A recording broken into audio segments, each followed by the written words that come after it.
We've got a couple of things to go through up here. We've got a very dense slide deck, and we're going to try and get through that at a reasonable pace, because I would like to have some questions at the end from y'all. So as we go through these, jot them down, hold the questions to the end, and we'll try and do some Q&A as we go through this. But thanks so much for having us. What you're going to see here is something you don't see very often, which is a picture of me in a suit. You saw him earlier stand up. This is our city council. If y'all want to raise your hands real quick. I'm honored to serve with these folks. They give a lot of time and energy for very low pay.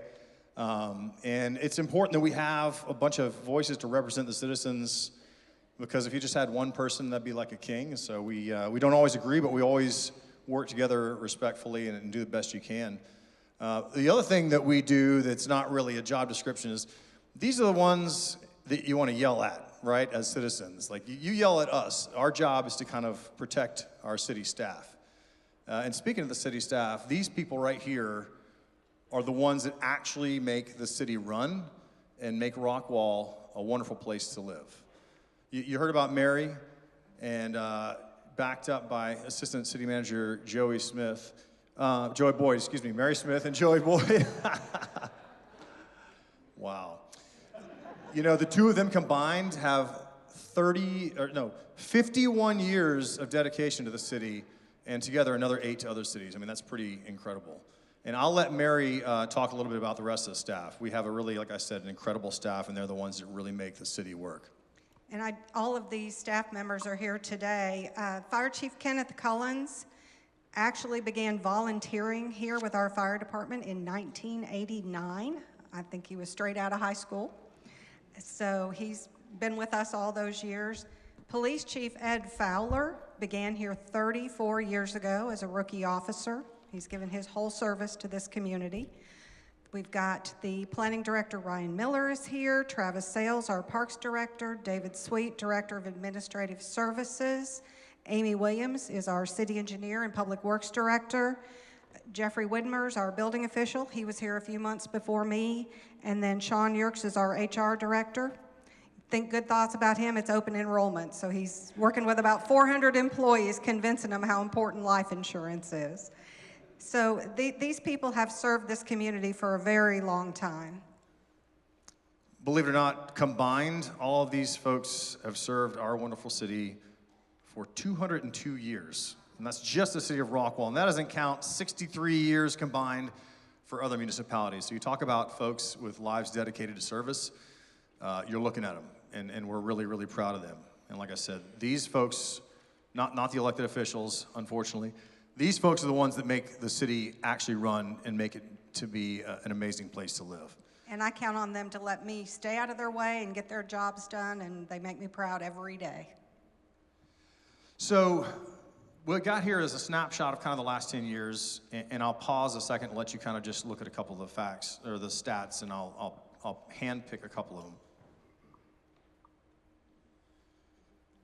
10 years ago, we were at about 40,000 folks, and we're pushing, I think 54,000 now, right?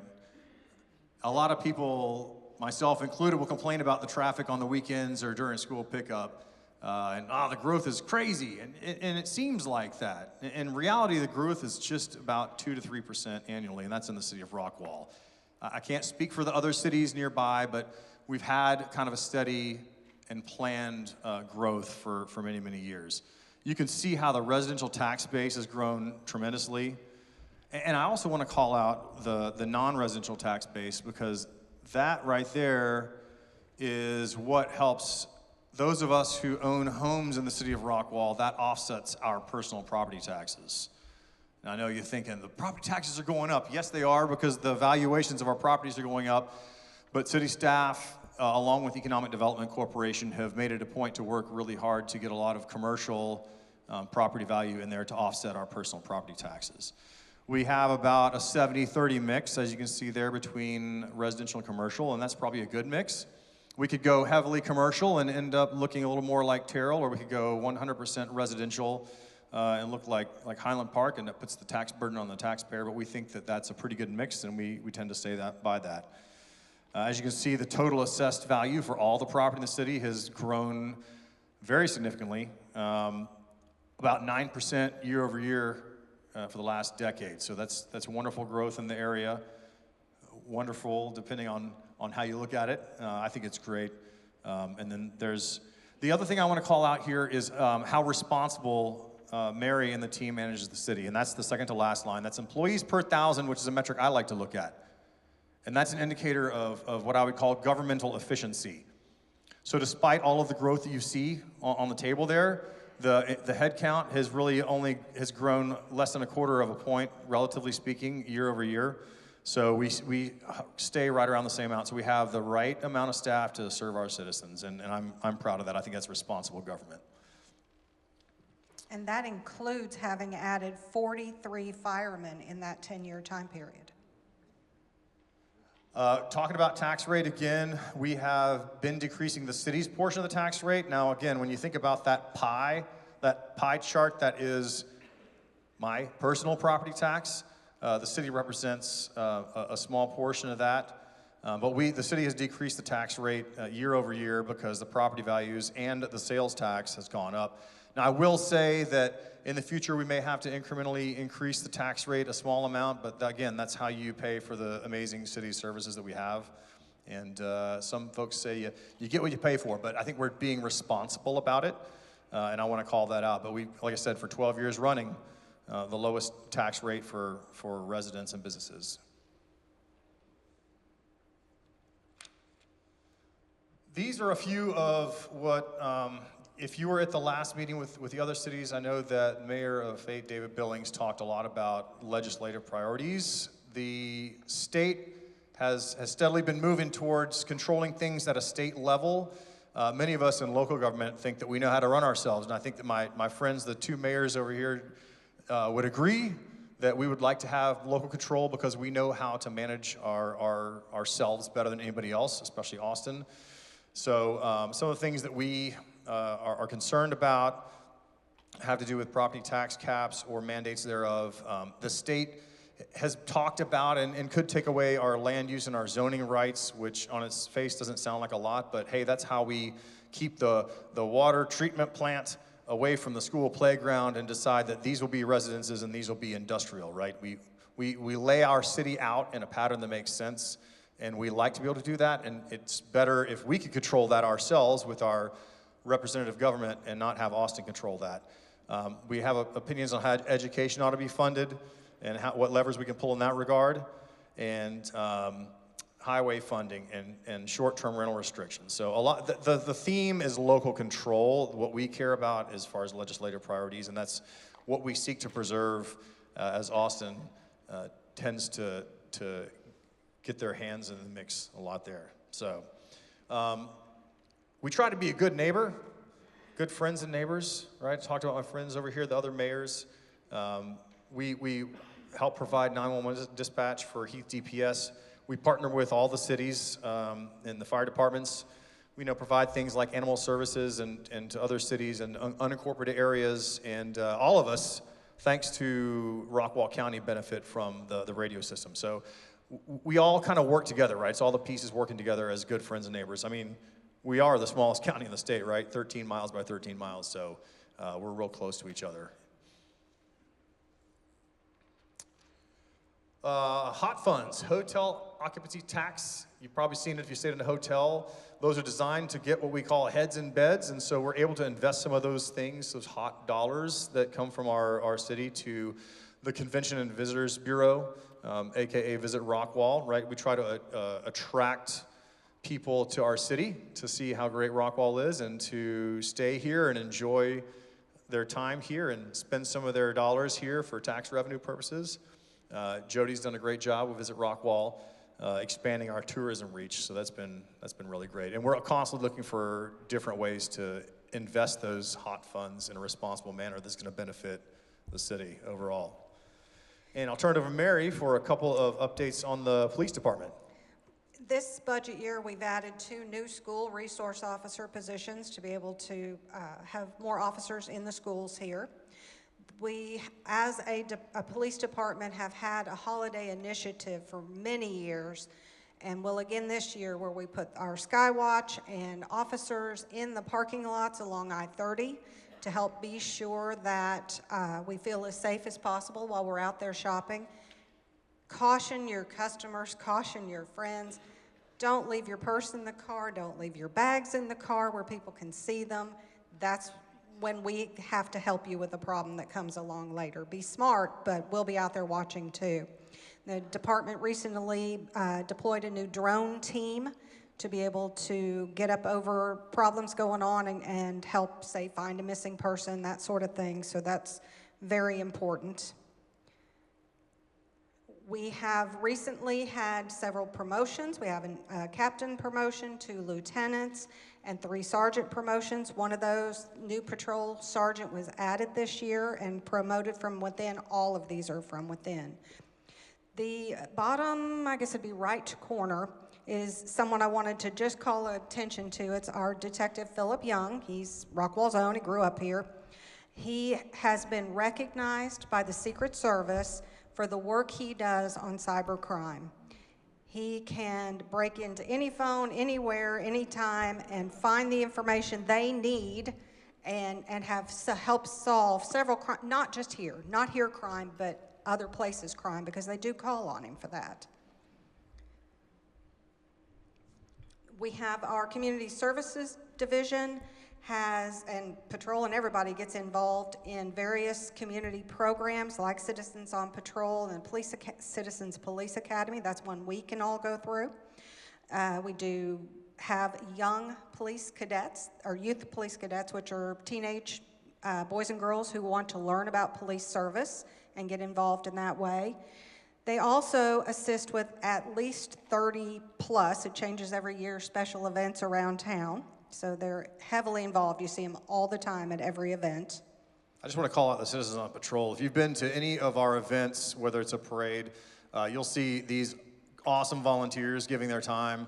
They're standing at the intersections. The 4th of July parade, they're out there in uniform along with our police, and they're sweating, but they're giving their time to the city, and that's really, really helpful, and we really appreciate that quite a bit.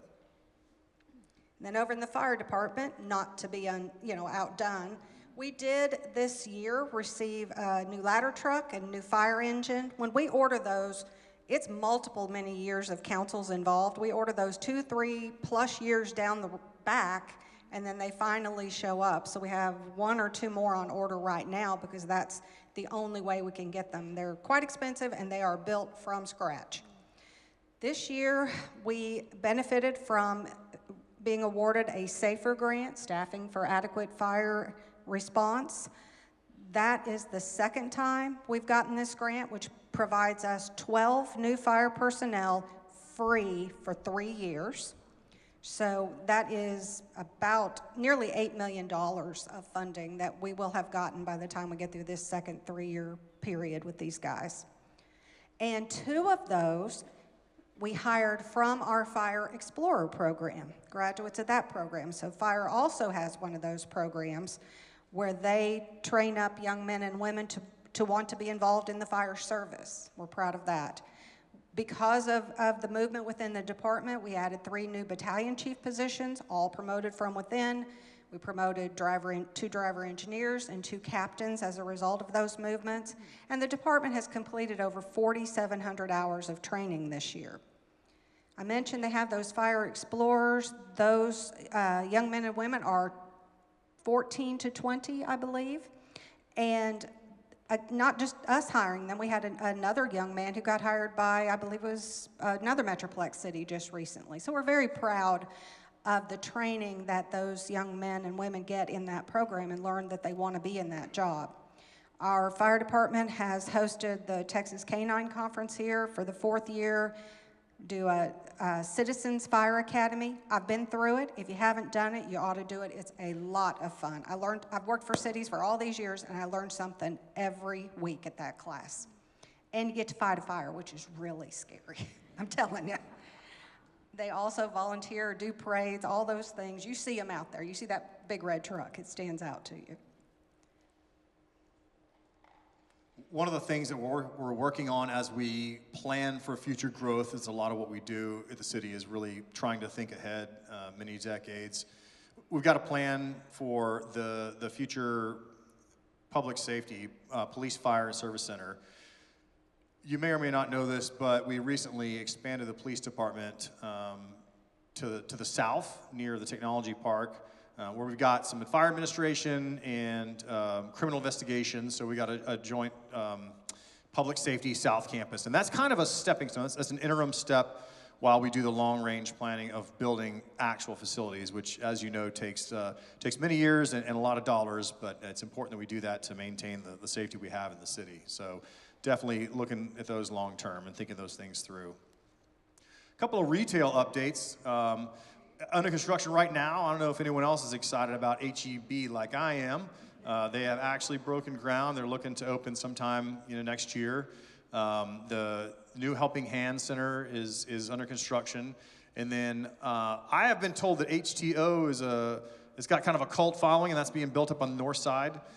So that's already, their foundation's being poured, so that's great. Then there's several other developments in process on the north side as well as the south side.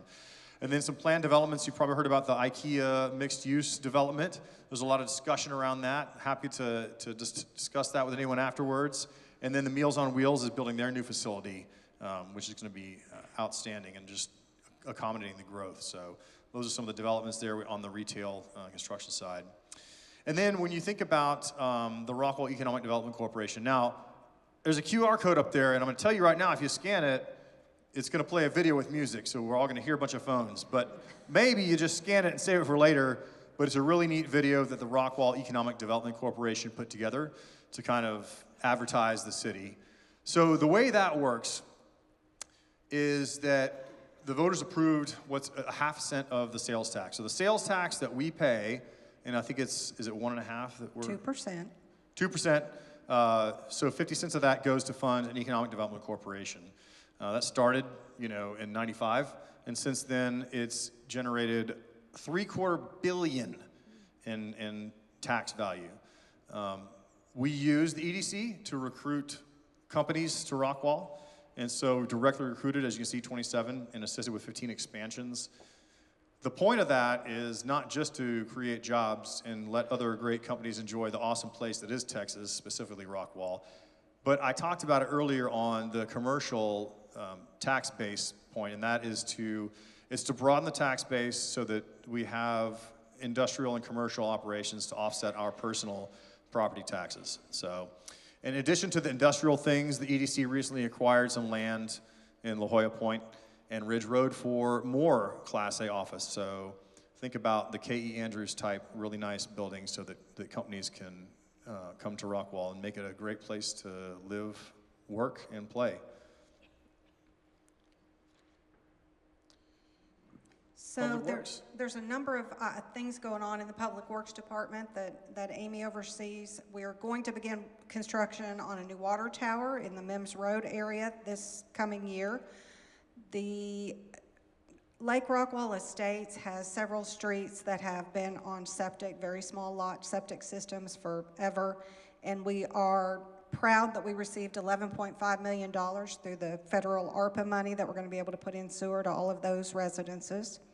We are working on a number of water and sewer line relocations. Whenever you see a state road, an FM road, an SH road being done, we have utilities we have to move, so just like the private companies, so there's a lot going on there. We are going to be repainting we call it the Southside Water Tower. I hate to even say the word, it's the one by Grandy's, the old Grandy's. And that will keep us from having a Christmas tree up there this year. So if you notice it's gone, that's why. We had storms this spring. You might remember those at the end of May. I didn't see Rick Burness here, but he did an amazing job, he and Republic, helping us get through that storm cleanup, and streets and parks and everybody else worked on all of that. And then Christy Teague, who's here today, is city secretary, and she's working with FEMA to try to get us some of that money back. So we've got our fingers crossed on that. We are one of the founding cities of the North Texas Municipal Water District, which has been in existence since the 1940s.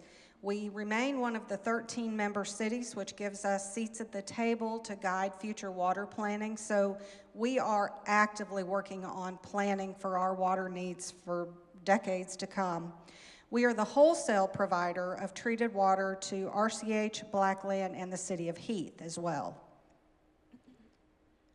And we're consistently working with our partner cities to come up with long-term plans so we all have water. So we're always thinking about that. I know that there have been reports on social media about shortages of water and whatnot, but we're constantly looking forward and constantly working with our friends and neighbors so that we can all serve our cities together.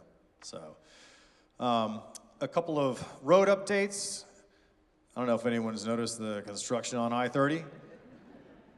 They're adding lanes to the bridges, but I think also, we mentioned this on an earlier slide, but during the holidays, we will have all of the service roads open. So any local business owners that are concerned about holiday retail traffic, they will be open during the holidays. We're adding frontage roads, improving drainage, sidewalks. And if you haven't noticed that the eastbound frontage road bridge, right, so the bridge beside the interstate is progressing quickly. And they've already started drilling the piers on the westbound side heading over towards Dallas.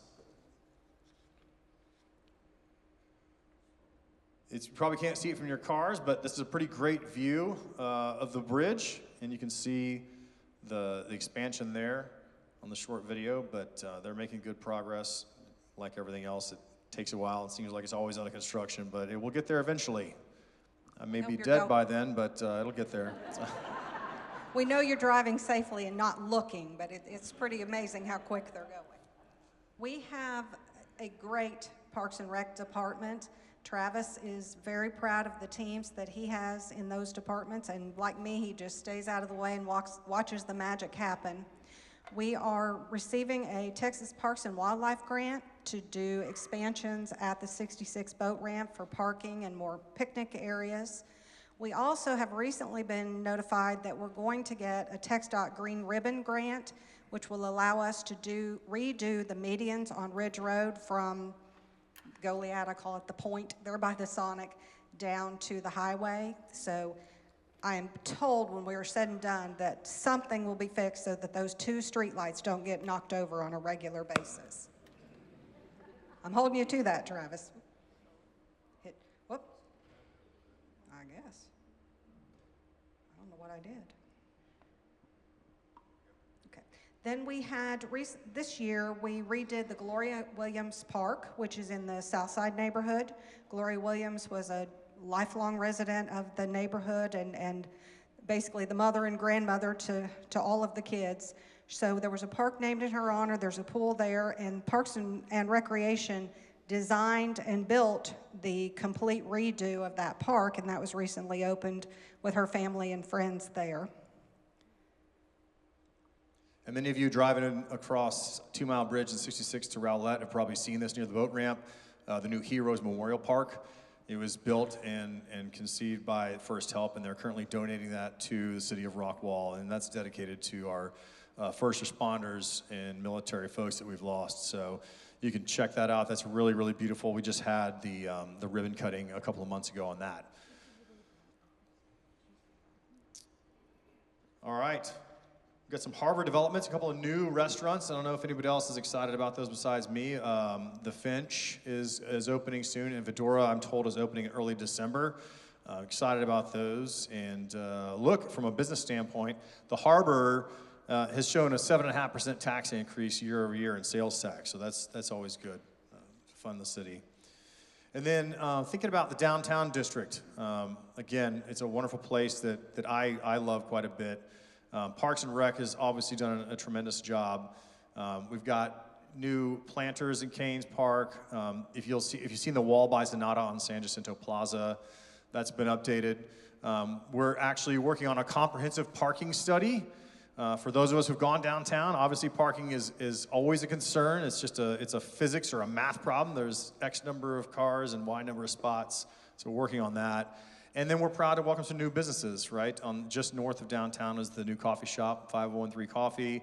Bellevue Bistro is just open in the old community barbecue, old Fatted Calf location, so that's good. And then we've got some great boutiques. And so really proud of downtown and how it's coming along.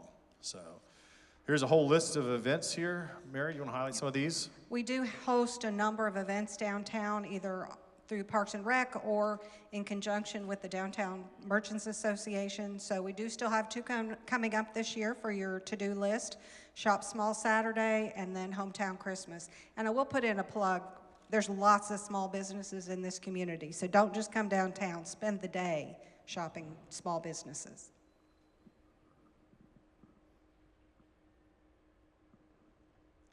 There's always events going on, again, all across town, as we are the free live music capital of North Texas. So you see events throughout the year, both downtown and at the harbor and across town. And most of us have probably been to the concerts by the lake, but we're pretty excited. We were a silver winner for like the family-friendly show. So the Concerts by the Lake draws a great number of folks, and it's always exciting to see how many people come out to that. And we're proud that we're able to offer that as free live music for folks to come and enjoy. It's very, very family-friendly, and I love it. And then we've got coming up is the Hometown Christmas. And if you haven't seen that, it starts off with a parade, which is amazing. The Kiwanis Club does a great job putting that on. And inevitably, our amazing Parks and Recreation Department will win the Christmas float because they go all out every year. No pressure this year, Travis, your team, but they always do an amazing job. Come on, compete and show them you can do it. They will have all sorts of stuff downtown. You'll see in the pictures on your bottom left there, some of Mary's grandkids on the really cool snow slide that we have downtown, right by Kane try to Park. get them in there if I can. And there's just a ton of activities downtown after the parade. Go shop, go get your pictures taken, go see the Christmas tree, go see Santa. And then we cap off the evening with the Christmas tree lighting in downtown at City Hall. And the Rockwall Women's League makes like thousands of cookies to give to our kids that don't need more sugar, but they do it anyway every year, and it's amazing. So Hometown Christmas is really one of the cool things we do here in Rockwall. It's a tradition. And we can officially announce for Founders Day, the artist will be not the one and only Josh Turner. So he will be joining us for Founders Day. And if you haven't been to that, it's amazing.